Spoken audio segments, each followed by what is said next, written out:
bem-vindas. Meu nome é Aleluia Eringer, sou professora, doutora em educação e diretora do Colégio Santo Agostinho. Hoje nós vamos conversar sobre pandemia, escola e família. Ainda no ensino remoto, os especialistas já alertavam que a primeira coisa a ser feita no retorno ao presencial seria, para além do diagnóstico das lacunas na aprendizagem, o acolher e cuidar da dimensão socioemocional de toda a comunidade. Nós já estamos de volta há algum tempo e hoje nós temos a real dimensão dos impactos que o isolamento social, a proximidade com a morte e as demais perdas em todas as esferas da vida trouxeram.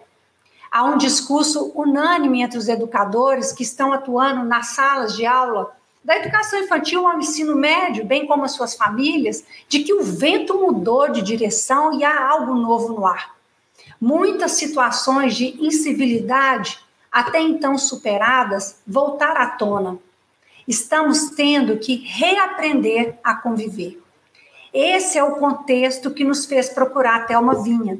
Ela é pedagoga, doutora em educação, professora da Unicamp no Departamento de Psicologia Educacional, desenvolve pesquisas sobre clima escolar, problemas de convivência, relações interpessoais e desenvolvimento sociomoral e emocional.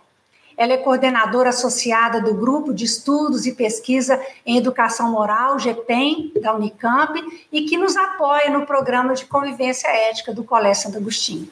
É autora e coautora de artigos e livros, dentre tantas outras coisas bonitas e interessantes que construiu ao longo de sua vida como pesquisadora. A Thelma é o tipo da pessoa que toda escola gostaria de ter por perto. A forma serena e sábia como ela decifra problemas complexos nos traz esperança e faz a educação parecer algo possível. Então, seja muito bem-vinda, Thelma, à Aldeia que Educa. Para nós, do Colégio Santo Agostinho, é uma honra poder dividir com você, ouvi-la, sobre alguns temas que têm afligido os educadores, as famílias, as crianças e os jovens. Eu que agradeço, Aleluia, não só a oportunidade de conversar com educadores, família, escola, sobre essas questões que tanto têm nos afetado, como pela generosidade da apresentação, pelo carinho com que você me apresentou. Obrigada. Você sabe que é verdade. Thelma, eu vou te colocar duas questões, duas em uma, tá? Antes da gente entrar nos efeitos desse tempo prolongado de pandemia, eu gostaria que você falasse um pouco sobre as características da nossa sociedade antes da pandemia e como elas foram definidoras na forma como nós nos organizamos e reagimos à profunda e múltipla crise que nós vivemos. E o que os estudos têm apontado sobre esses impactos, principalmente sobre os aspectos socioemocionais e os transtornos psicossociais?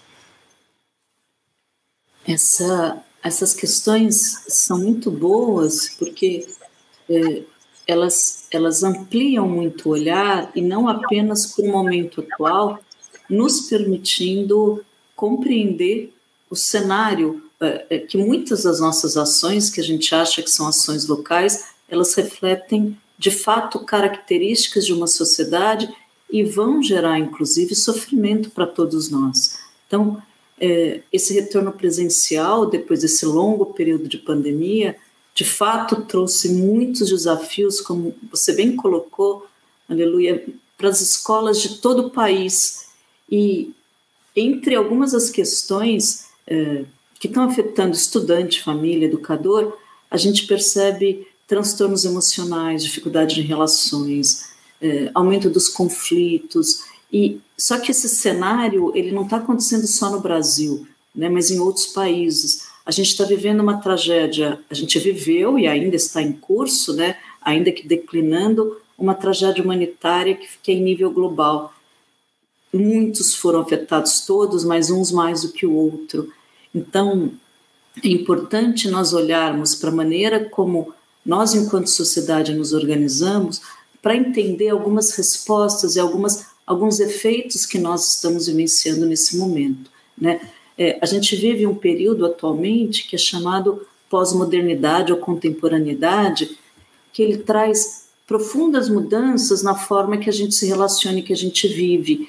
Então, o Bauman, que é um dos maiores sociólogos e filósofos da pós-modernidade, ele inclusive chama essa época, ele adjetiva essa época como liquidez, que é o contrário da conservação, né? Então, se antes a nossa ideia era se formar, ter um emprego e permanecer no trabalho, atualmente você vai mudando de trabalho várias vezes, mudando de profissão. Se antes nós tínhamos uma ideia de casar a vida inteira e ficar, né? Era isso, e muitos almejam isso, claro. Hoje a gente sabe que as relações não são mais estáveis, no sentido, elas são mais líquidas. Então, se a relação não é satisfatória, se você não está vivendo bem, você não só muda a relação, né? Inclusive os jovens eles vão ficando com as pessoas, né?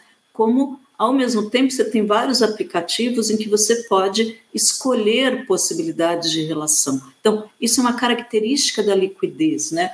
Não se trata de antes ser melhor do que hoje, mas são características muito diferentes de alguns anos atrás. Então, por exemplo, se antes nós tínhamos relações muito assimétricas com a autoridade, por exemplo, eu ia ao médico, eu levava os exames lacrados para o médico ver.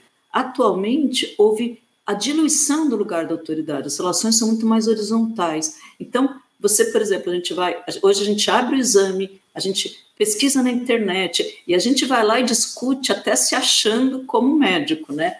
Então, as relações estão mais horizontais, isso é na escola, porque eles nascem aprendendo a opinar, né? Não argumentar. Então, eles falam o tempo inteiro. Por exemplo, com a família, não tem, a autoridade diluiu. Então, você precisa construir outros tipos de relações baseadas no respeito, na admiração, na confiança. Então, se antes, por exemplo, quando eu era jovem, eu fui educada para privacidade, para não compartilhar coisas.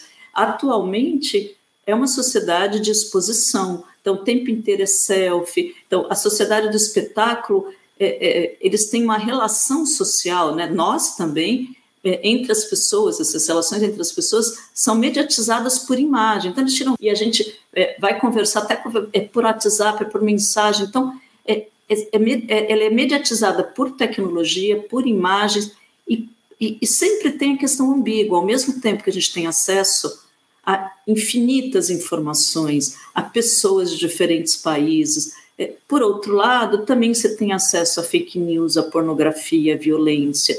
Então, a sociedade está cada vez mais complexa nos desafios, mais complexa nos dilemas, e isso gera nas pessoas uma ansiedade, uma insegurança. Então, isso é importante porque educar um filho no mundo complexo de hoje, educar um aluno no mundo complexo de hoje, é formar para essa complexidade. E o que não pode acontecer é uma coisa que tem muito ainda, aleluia, mas que é o que é chamado, Bauman falava um pouco de retrotopia, que sabe quando a gente volta nostalgicamente para uma época anterior, como se ela fosse melhor, ou que se prometesse uma segurança maior do que a atual? Então, isso é muito comum. Então, você regressa a um passado, a escola do passado, as relações do passado. Olha, eles ficaram casados 60 anos.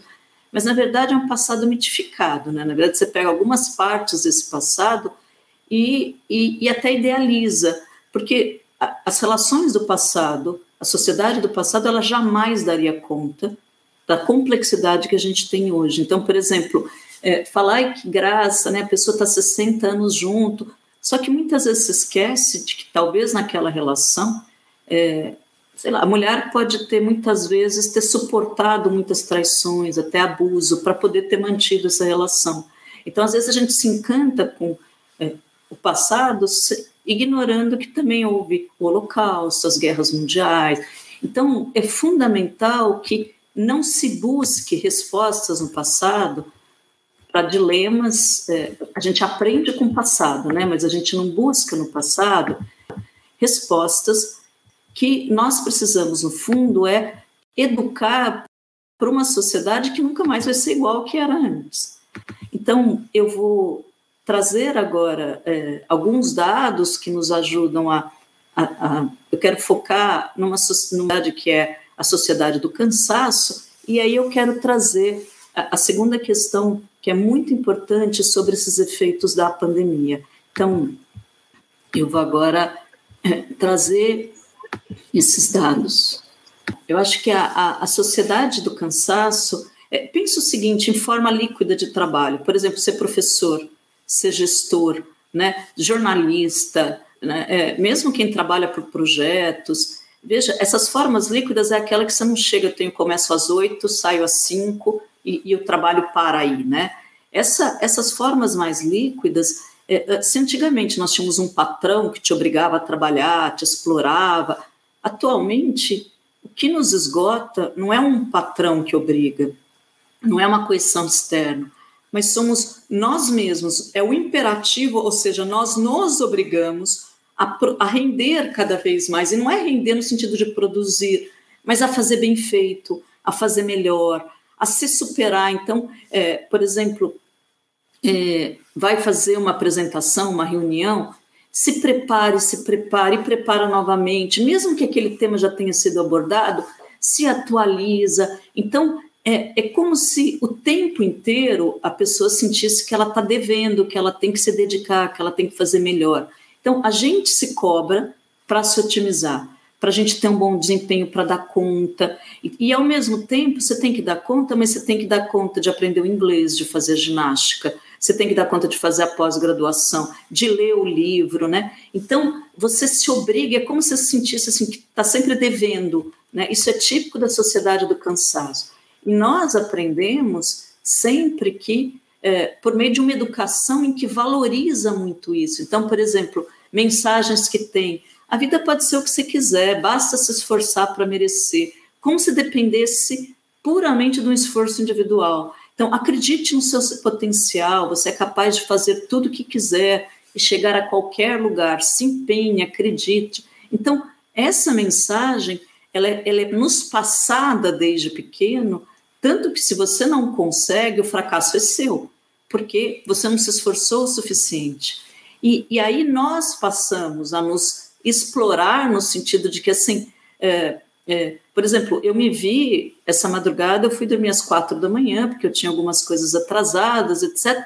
E você diz, não, mas eu tinha, porque eu tenho prazo, porque eu tenho entrega. Então, não é ninguém que me obriga, é você que se obriga a fazer determinadas coisas. E, ao mesmo tempo, como é você que escolhe, você que faz, você sente uma certa liberdade, mas é uma liberdade em que, no fundo, não é tão livre, porque a gente se obriga a dar conta, a render, né? Então, e nem sempre a gente tem essa consciência. Então, é muito comum, por exemplo, frases tipo, a vontade de vencer deve ser maior que a dor e o cansaço. Se eu escolho trabalhar duro ao invés de estar com a minha família, porque eu quero dar o melhor para eles. Então, uma lógica muito voltada a essa questão de superação, de produção. Então, nós vemos, por exemplo, no Twitter, nós vemos, por exemplo, postagens no Instagram, em que as pessoas falam assim, não, mas todo mundo consegue ler 2 livros por semana, malhar todo dia, maratonar a série, pedalar, manter a criatividade, preparar comida e congelar. Só eu que não entendi o que é para fazer. Parece que está todo mundo bem com a vida. E essa ideia mesmo de que, puxa, o tempo é curto, né? E mesmo aquela ideia de que a rotina exaustiva é tão já banalizada que quando você descansa, você tem culpa. Imagina um fim de semana sem fazer nada, ou ir no churrasco, você fala, nossa, eu devia estar fazendo tal coisa. E outra característica fundamental que vai impactar na pandemia, aleluia, é essa positividade tóxica. Os estados emocionais normais, como tristeza, desânimo, eles são patologizados, ou seja, a gente tem uma pressão, não só eu medicalizo muitas vezes, como também uma pressão para você estar animado e motivado o tempo inteiro. Então, veja, é anormal nós estarmos nessa situação pós-pandemia, depois de tanto tempo, e não ter algum impacto emocional.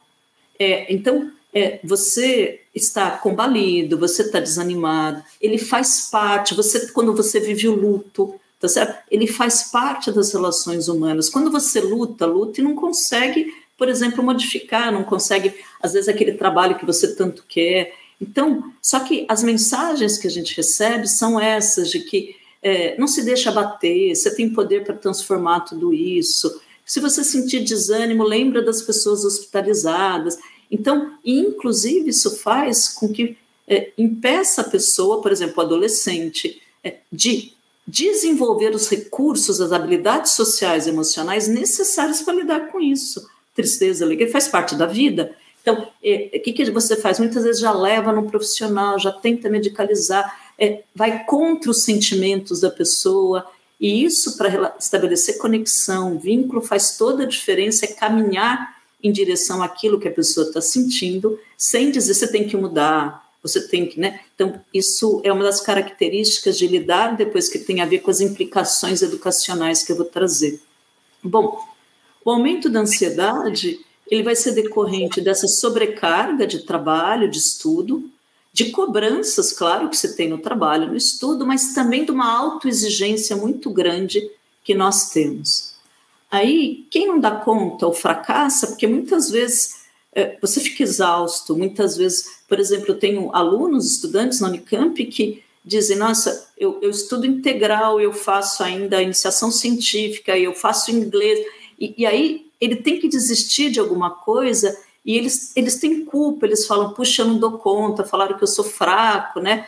Mas, na verdade, tem momentos que, mesmo se esforçando, você não dá conta que você tem uma síndrome de esgotamento profissional, e que, muitas vezes, isso vem decorrente das exigências de desempenho que nós nos colocamos, né? Nos colocamos pela característica da nossa sociedade.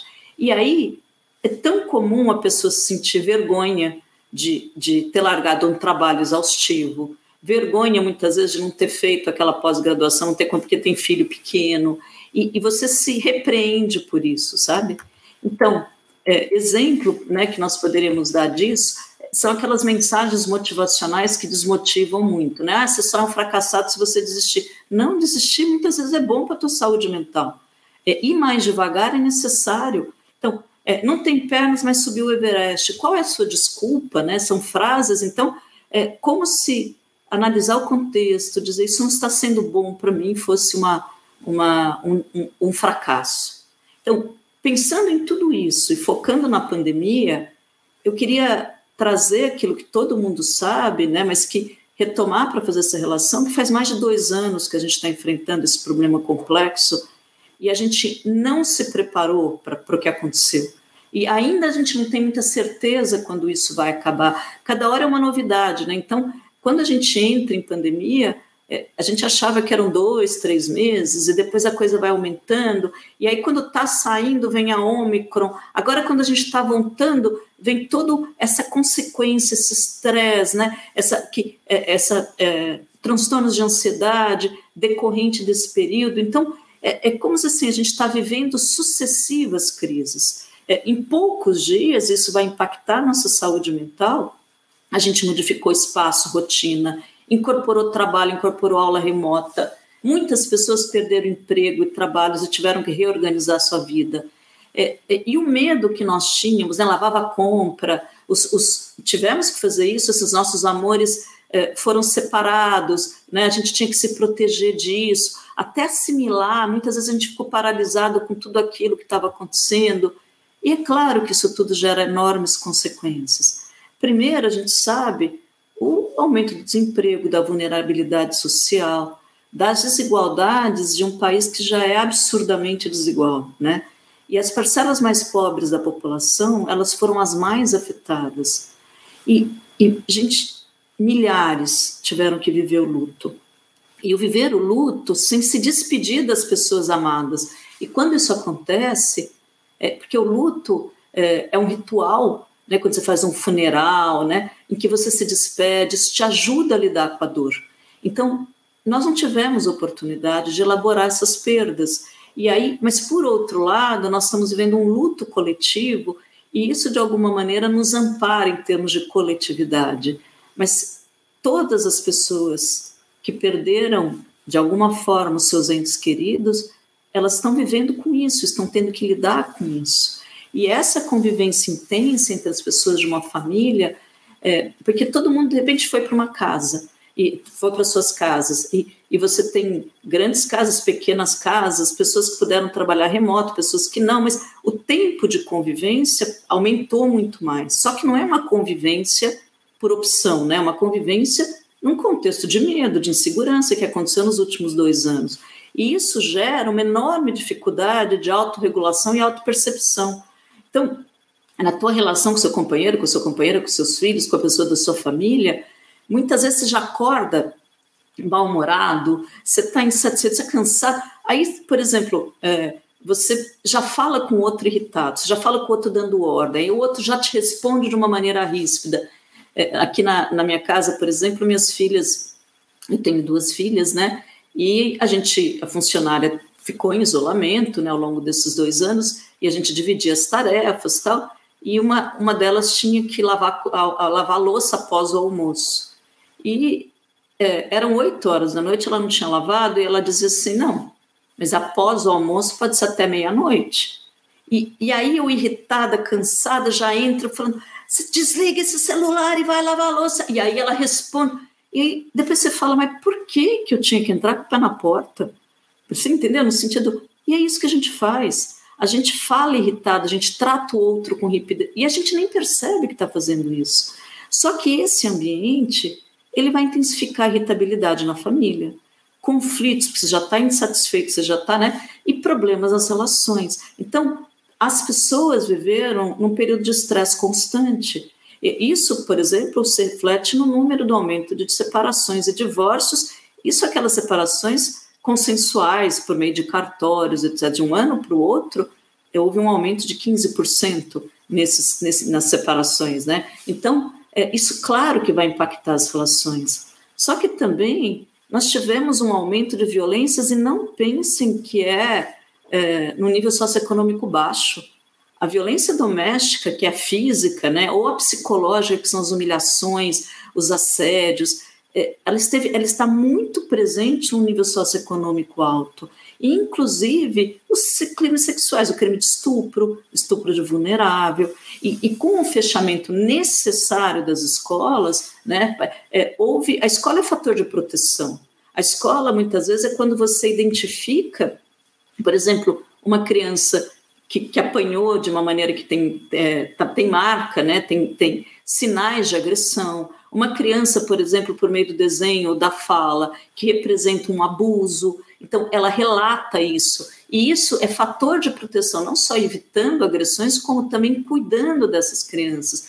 Então, agora, por exemplo, tem aparecido muito nas escolas crianças jovens pedindo ajuda, né, pedindo auxílio desses educadores, porque eles viveram um período, só que nesse período, para a gente ter uma ideia do estresse que isso significa, as vítimas, elas não conseguiam pedir ajuda porque elas estavam em contato direto, o agressor, com a vítima, né? Então, pensem que é isso numa situação prolongada. Então, mesmo que você não tenha uma agressão direta, situação de tensão, situação de um abuso, assim, pessoas que são ríspidas com você, mas quando seu companheiro é ríspido, é mal-humorado, e você está lá lidando com aquilo o tempo inteiro. Então, sem dúvida que isso impacta a saúde mental.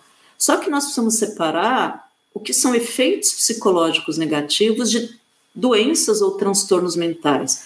Porque efeitos psicológicos negativos, eles são muito relacionados à tua relação com a questão do ambiente que você está vivendo, ou seja, se você vive um ambiente de 2 anos de pandemia, de reclusão, de estresse, de insegurança, você vai ser impactado, você vai ter um efeito, né? Mas isso não necessariamente é um transtorno mental. Um transtorno mental, para se ter uma ideia, ele vai impactar a tua qualidade de vida, tá? Ele vai atrapalhar a sua vida, a sua funcionalidade. Então, por exemplo, uma coisa é você estar ansioso, coração dispara, você sente aquele estômago apertado. Agora, um transtorno de ansiedade é quando, de repente, tua garganta fecha, você começa a suar frio, você começa a tremer, seu coração dispara, você acha que vai morrer, você não consegue mais respirar. Então, esse transtorno, assim, essa crise de ansiedade, ela pode durar 20 minutos, mas para quem vive é inesquecível.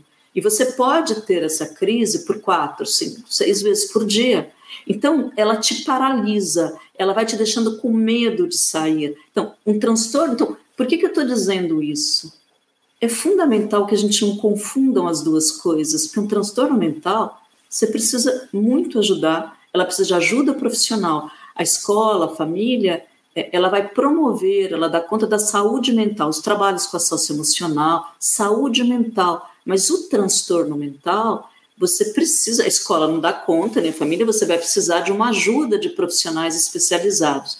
Mas as pesquisas que saíram, elas não separam muito o que é transtorno ou efeito psicológico, até porque não foi um exame, né, minucioso. Então, eu trago só alguma delas, que houve com mais de 2.000 entrevistados adultos, né, realizado pela Brata, que saiu no final do ano passado, e 44% declararam ter transtornos emocionais, problemas emocionais, né? Só que, se você for ver a incidência de transtorno mental, geralmente 25% dos adultos passam ou têm algum tipo, em algum momento da tua vida, de transtorno mental. Geralmente começa na adolescência e ela persiste, né? Só que as mulheres, em todos os estudos, elas são muito mais propensas a sentir maior impacto socioemocional, né? Então, elas têm mais ansiedade, elas tiveram muito mais hipervigilância, que é cuidado, precaução, né? E elas também apresentaram mais sinais de depressão durante a pandemia do que os homens.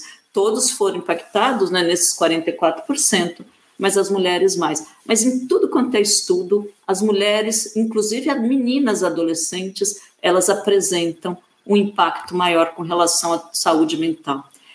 Por que as mulheres, né? Os estudos têm indicado que elas se sentem sobrecarregadas, porque pela característica da nossa cultura ainda patriarcal, ainda machista, e que é vivido por todos nós, mulheres e homens, elas atribuem muitas vezes para si, ou se espera para si, uma série de funções, e que na pandemia isso se acirrou. Então o trabalho fora de casa e o trabalho dentro de casa, o organizar a casa, a rotina da família, os meninos estão tendo aula remota, ela tem que acompanhar as tarefas escolares, atender, por exemplo, a solicitação de uma criança, etc., cuidar afetivamente de todos, ela ainda se sente culpa, porque ela tinha que atender e o menino não está bem, ela não sabe como fazer para ele melhorar, e ela também tem um papel muito de tentar gerir o conflito, de ver que um está mal-humorado, tentar aliviar, e leva uma carcada, mesmo que o companheiro ou companheira ajude, essa ideia é vista como ajuda, então ele vai no mercado, mas ela que deu a lista, ela que vê, por exemplo, o cardápio de casa, e isto é uma sobrecarga mental que leva a maior exaustão, a uma fadiga pelo cuidado. Então, isso tem um custo emocional, né? E justamente esse custo emocional mostra o enorme esforço que essas mulheres, particularmente os homens também, mas principalmente as mulheres, tiveram para estar lidando com casa, para estar lidando com tudo isso que foi colocado, né? E eu brinco que muitas vezes... isso que eu queria estar fazendo com as minhas filhas, né? Às vezes estar dando aula online na Unicamp, etc., queria amarrar as duas, né, para conseguir, e obviamente que a gente brinca com isso, mas como isso sobrecarrega todo mundo. Mas como se colocou inicialmente, aleluia, terminando essa resposta, a pandemia ele é um espelho que vai refletir não só a característica da nossa sociedade, mas ele vai intensificar essas características. Então, tem duas síndromes que são muito frequentes, que estão presentes ainda, que não são transtornos mentais, mas são muito mais psicossociais, né? Então, é como se a gente tivesse dificuldade agora de voltar à normalidade. A primeira se chama definhamento.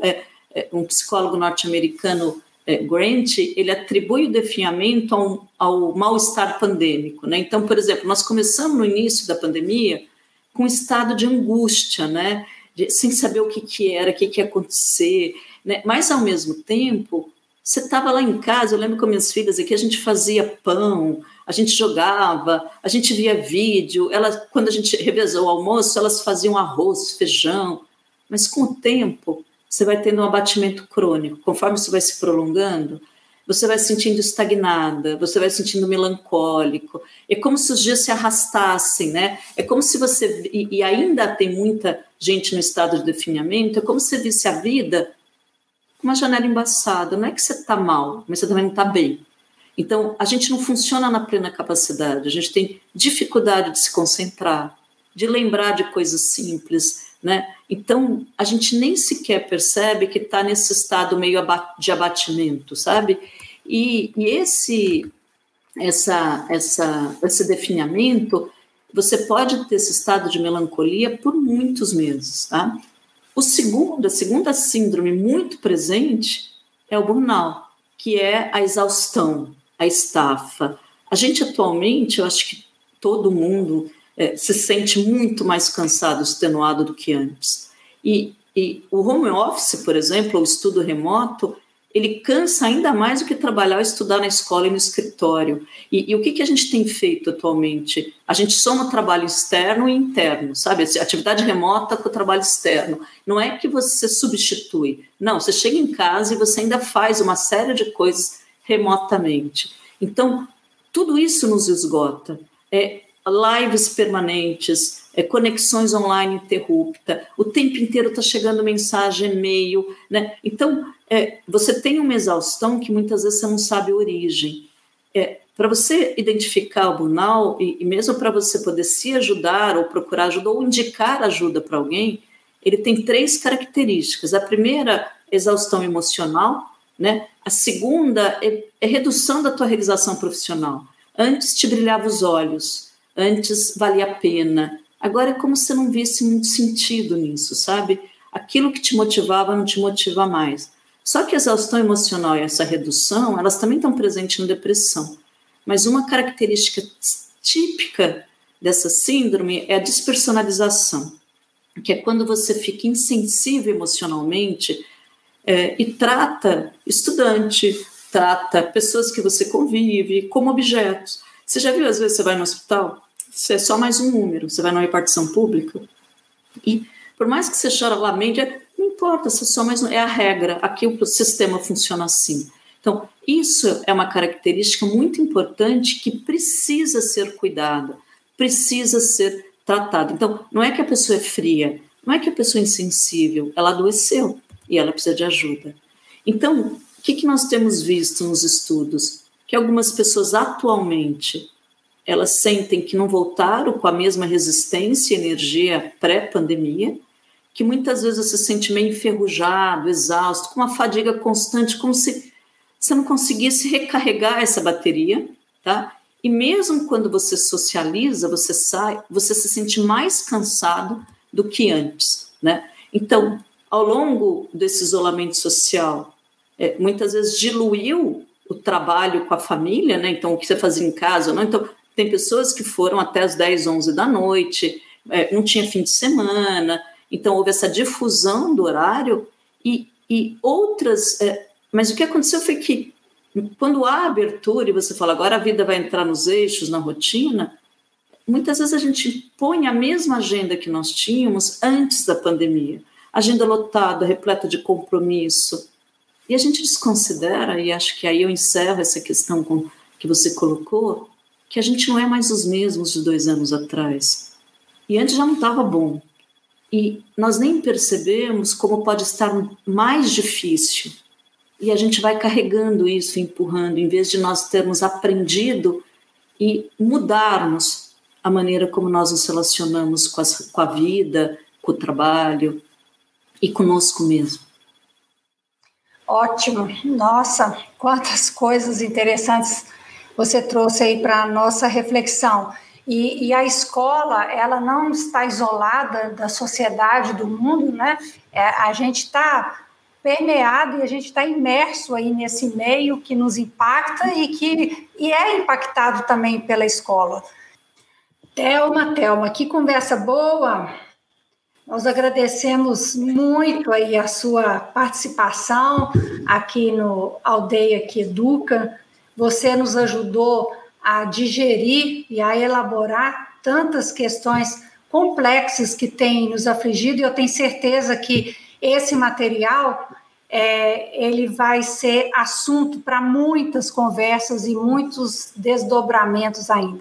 Muito obrigada, eu espero, quem sabe, num tempo próximo, voltar a conversar com você. Sou eu que agradeço a oportunidade. A questão é complexa e acho que é importante que se tenha oportunidade de aprofundar, de se debater num outro nível, né? Então, eu agradeço muito, inclusive, a paciência e essa escuta. Aqui tem uma pedra bruta, nós vamos voltar nela muitas vezes.